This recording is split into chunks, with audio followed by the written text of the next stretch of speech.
একটি ঈগল ছানা সবেমাত্র উড়তে শেখে। নতুন ওড়ার আনন্দে সে এই জঙ্গল থেকে সেই জঙ্গলে উড়ে বেড়াতে শুরু করে। উড়তে উড়তে সে হঠাৎ করে একদিন একটি জঙ্গলের মধ্যে পড়ে যায়। তাই তার পায়ে ভীষণ আঘাত লাগে।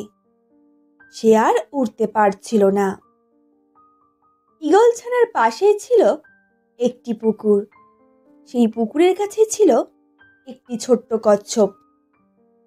ঈগল ছানাকে পড়ে যেতে দেখে কচ্ছপ তাড়াতাড়ি ঈগলটির কাছে যায়।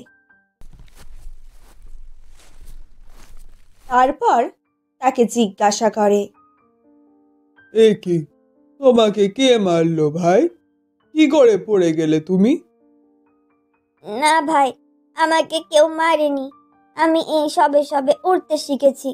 হঠাৎ করেই তাই পড়ে গেছি ভাই। পায়ে বড় আঘাত পেয়েছি। দাঁড়াও ভাই, দাঁড়াও। আমার কাছে কিছু জড়িবুটি আছে, তোমাকে দিই। সেগুলি খেলে 2-1 দিনের মধ্যে তোমার পায়ের ক্ষত সব সেরে যাবে। এরপর কচ্ছপের দেওয়া জড়িবুটি খেয়ে ঈগল ছানার পায়ের ক্ষত ধীরে ধীরে সেরে যায়।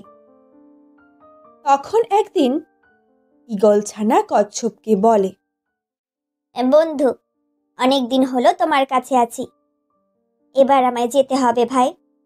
ওদিকে না জানি আমার মা আমাকে খুঁজে না পেয়ে কি করছে।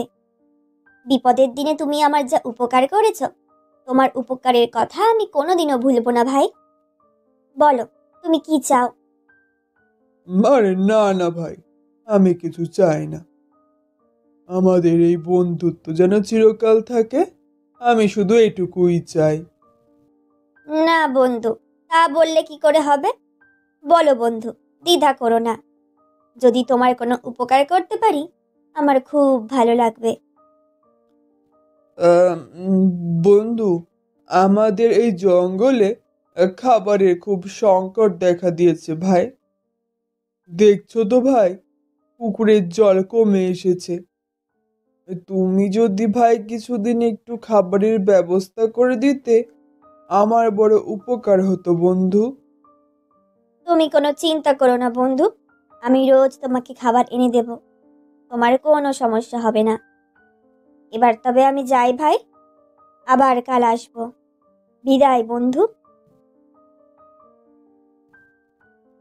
এরপর ঈগল ছানা ধীরে ধীরে তার বাসার দিকে চলে যায়।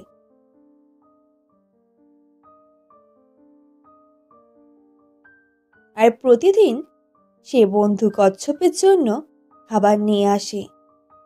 আর এভাবেই তাদের বন্ধুত্ব অটুট থাকে। বন্ধুরা, তাহলে কি শিখলে? সব সময় উপকারীর উপকার মনে রাখতে হয়। এরকম আরো সুন্দর সুন্দর গল্প শুনতে অবশ্যই একটা লাইক করে চ্যানেলটাকে সাবস্ক্রাইব করতে ভুলো না।